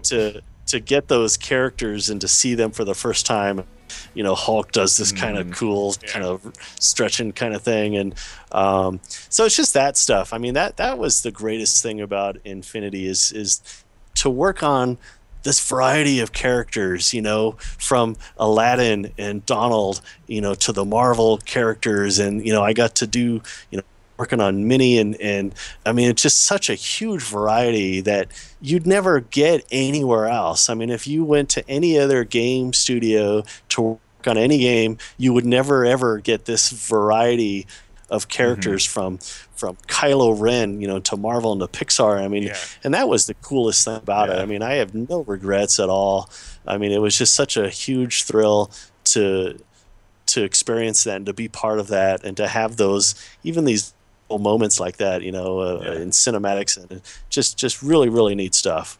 Well, and the process, it allows you to be a part of it sometimes, right? You say you film yourself for reference sometimes, and you have this one in here that's super awesome where you're doing a high five, and then it translates almost identically with Barbossa and oh yeah, Barbossa, is the Barbossa clip in there? Yep. I don't know. Okay, yeah. So, or no, it's not Barbossa. I'm sorry. It's the other guy, the fish guy. Oh, yeah. Davey Jones. Davey Jones. Yeah. Davey Jones and Syndrome, right? Yep. Yeah, we and that was a lot of the fun stuff that we got to do. You know, we had that shot at the end of that cinematic where they high five, and we wanted it to be this cheesy, like the end of Chips, you know, those old 70s sitcoms where they would freeze right at the end, and so we had the big cheesy high five, and we were having. I remember I had we had someone working on it, and we just weren't getting like the cheese factor of it. Like we just wanted over the top cheesy. And so I finally, that's Nigel style in the film there with me. And I messaged him like, Nigel, you got to come over here and do a really bad high five with me. And he was, you know, all the animators are always great about that stuff. And so he came in and we practiced a few of these until we got the one that I liked. And then it's just animating, you know, just from that reference, just trying to get that. And it's hilarious because Nigel just does this great, like, you know. It's so funny. It works perfectly. I would imagine it's kind of cool too, like pretending that that's you there as Oh yeah, Syndrome or Davy Jones. Davy Jones, yeah. Yeah, it's always fun to watch it later, and you see the character, you see yourself coming through the animation, seeing Nigel. It still cracks me up seeing Syndrome Nigel with that. Yeah, I'm gonna get the freeze frame of both up here, so yeah. I'll cue it up so we can. Oh, that's So- great. Oh yeah, there it is. Yeah, there it is. Damn. So here's What do you? Okay, sorry. so, what- sorry. So here's your high five, and then yeah. Oh my God, it's identical. I'm just gonna flip back and forth. This is glorious. Nigel turns his head, and he's got the fist pumped right there, and Just like Syndrome. Oh man, that's awesome. So we know about Lego Dimensions and their far-reaching, connections with other properties. I mean, recently in the news, we just saw the Lego Castle is going to get released, and Lego's doing a whole bunch of Disney, sets now. yeah. Do you ever think this will kind of translate over into Dimensions? Do you think that will ever happen for, Yeah, gosh, I mean, I guess anything's possible. I mean, once they, once Disney, I mean, they've always licensed out their IP Right. to different things. I mean, look at all the stuff that Lego's done. I mean, it's, I can't say with any knowledge at all, but it wouldn't surprise me. I mean, I suppose anything's possible with that. Yeah, we'll see. And I think that to broaden that question up a little bit more, I don't know if it changes the answer at all, but the fans they're in pain right now, and they're hurting, Right. and they're sad that Sure. this beloved thing that was theirs and it had become an annual thing for them is no longer there. Infinity was just such a special thing across the board. There's so many ways in which that's true.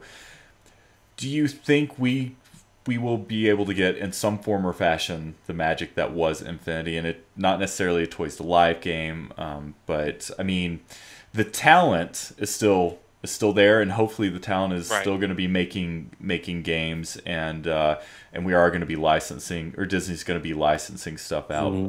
I don't know. Do you think there's any way things can? I don't know. Anything you can say to make I hear you. It's you never know. Yeah. I mean, with them licensing stuff out to so many.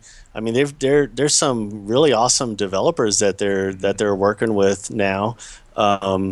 What's the new Spider-Man? I think got announced. Yeah, it's Naughty Dog, right? Insomniac. Yep. Insomniac. I knew it was Sony. I mean, Yeah. Insomniac's amazing. I mean, the stuff that they've done. I look forward to seeing what they do with the Spider-Man stuff.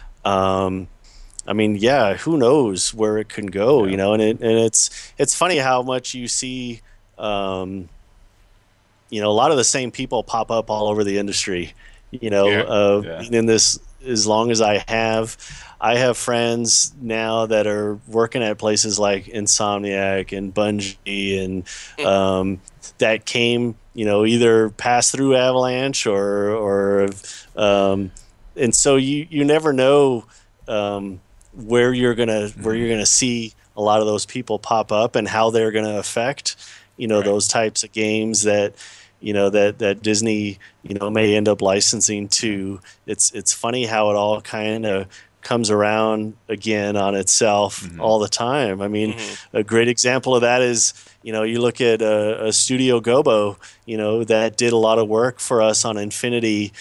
They were formerly, if those who don't know, they were formerly BlackRock Studio, which was a Disney-owned game studio at one time. They were our sister studio. They did a Split Second and Pure, the racing games. Oh my gosh. That was BlackRock Studio. Unfortunately, those games didn't sell well. Disney shut them down. They reformed as Studio Gobo. And we ended up licensing, or not licensing, but we ended up partnering with them with Infinity. It was like, it was all the same guys. And so cool. you see a lot of that happen all the time. And So you never know, what stuff might pop up in the future, with Disney licensing out to other developers, and you end up with a lot of the same people, a lot of the same personnel that may have been at the one studio is now working somewhere else, and that will bring some of that expertise, along with them. It's crazy. That's awesome. That's a great answer. I mean, for those that don't know, Avalanche had a long history outside of Disney Infinity, even before Disney licensed games. They were making games. They were making non-Disney games. Yeah. And so I love how you say that you never know what's going to happen, and it's kind it's funny. It just pops up all the time, and you hear the same people, and you run into all the same people. I've had, with the closure of Avalanche, people have been interviewing at different game studios, and I'll get text messages or phone calls like, hey, this guy that I interviewed with at Riot, used to work with you, at Technicolor. It's like, oh yeah, he's over there now. Or, and it's all over the place. I hear old friends that I worked with at Dreamworks are now, at Pixar or now at some other game studio. And so you just run into a lot of the same people all the time. And, pretty common, and so it wouldn't surprise me if a lot of the former Avalanche people that worked on in Infinity might end up working on some Disney game in the future. You just never know. Yeah, that's cool. Yeah. Well, gentlemen, I think it's about time to wrap it up. We've been going for a little while. Steve, do you have anything that you haven't gotten to yet? No, I think the only other question was, going back to Infinity, was there ever any talk of making the vehicles their own separate figures? Was there ever any, Millennium Falcon figure or, Doom Buggy figure or anything? Was that ever any kind of talk about that? Not that I remember. I don't think so. Aside from just the car stuff that they did. Yeah. I don't remember. I don't remember seeing any just vehicles. It would have been cool. Yeah, it would have been awesome. But no, nothing that I saw. I mean, in the end, it was an awesome experience. I'm truly thankful for being part of it. It's sad to see it go, but these things happen a lot. They happen all the time, and it's business decisions, and you hope things like this will go on forever, but. It's you move on, and I'm excited to see what's next. It'll be interesting. I got a couple of different things going on. There was one of the things that I was talking about for a while that I was actually talking to some of the guys at CA at Creative Assembly in England, which would have been kind of cool to work with. They have an amazing studio that I got to visit to work on some Total War stuff. Awesome. We'll see if that ends up happening. And there's a lot of things going on. That's been the really cool thing about it is with the game, I guess kind of ending as abruptly as it did. It kind of took everyone. Unexpectedly, the nice part about it is, we had so much outreach from so many other people in the industry. We were getting, letters and stuff from Insomniac and Blizzard and Riot, and everyone's just been really cool. And there's been a lot of interest with everybody, and I think it's just a testament to the game and how what a cool thing we were working on. I've never had this much attention in my life as far as recruiters reaching out to me, offering me different things, and it's like, this is really cool, and I think it's because we had something really special that a lot of the industry respected, and so it's been really neat to see the outpouring of support from so many other parts of the game industry. Has been really neat. That's amazing. So yeah, there's a lot of stuff cooking. It'll be fun to announce as things start to get finalized. Yeah. We always welcome on either my show. I'm sure Will feels the same. Absolutely, absolutely. And Steve C wants to talk to you again. So yes, we got to make that happen. If we don't have you on with him, we got to make that happen. He was so upset. I don't know if he was texting you, Steve, but he was texting me how upset he wasn't able to make it, and so we'll definitely have to make it again. We'll do it again for sure. For sure. I do want to. Oh, yes. Sorry, and I know I had some giveaways I almost completely forgot about, and what I will do is I'm going to send a bunch of this stuff to you two guys, and you guys can randomly select however you want to do it from people that submitted questions and hung on till the end. I know it's been a long show, but I have a few of these really old like model sheets. I don't know if you guys can see these, but like these are some model sheets, and I could send some of these out. But what I have awesome. That's really cool too is I have at least 3 of these really awesome Those are cool. Disney Infinity Force Awakens posters, and we could send some of these out to you guys, and then you guys can decide who you want to give these to. But yeah, we'll send some of those out, and just for those who hung on, and I know it was a long show. It was great, and it was great though. Yeah, the numbers have maintained pretty much the whole way. So, Steve, what do you say about? We'll figure out the details, but to make sure people got to the end, should we have like a safe word? I'm thinking like. Oh, there you go. Cusco. Does that work? Yep. Let's go. All right. That works. So that will be the answer to whatever we figure out. So everyone, make sure stay tuned the next couple days.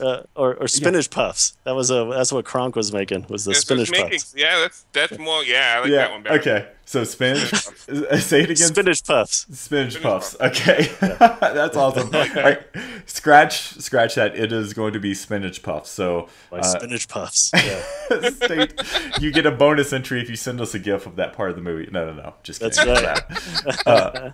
But no, Thomas, that's incredibly. Thank you so much. Yeah, that's just so awesome of you. So thank you very much. For that's cool. It's that's the thing. I mean, I love doing these because I'm genuinely thankful for being able to do this for a living.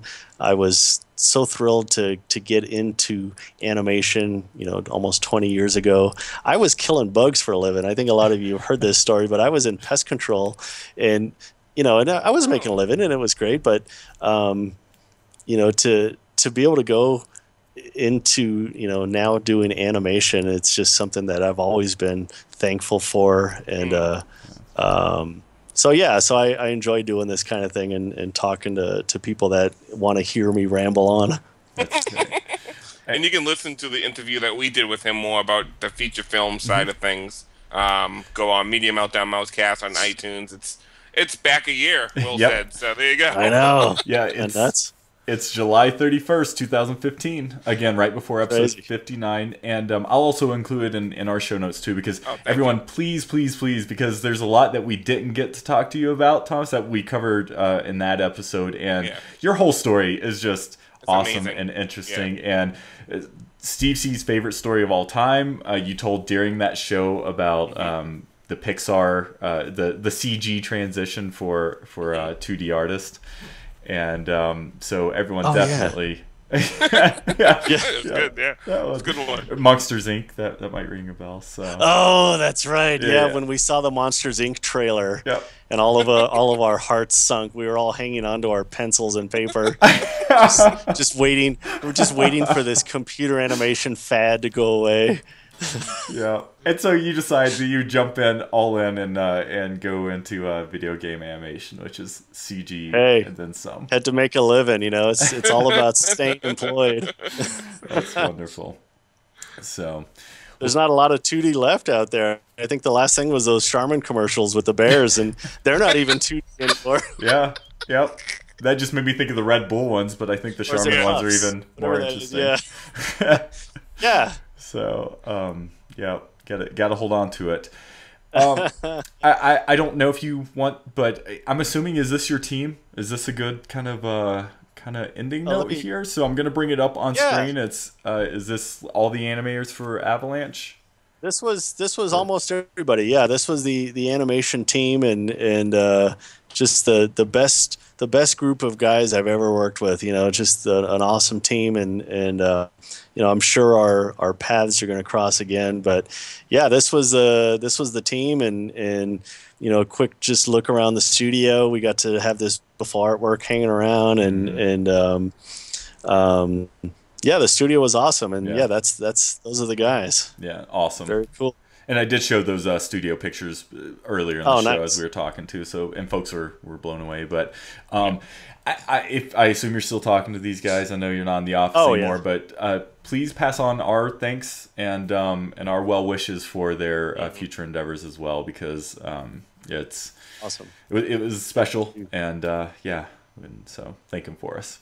Very cool. Yeah, for sure. All right, Steve, do you want to plug some stuff? Sure. MediaMeltdownPodcast.com, MediaMeltdownMousecast.com, Newsroom.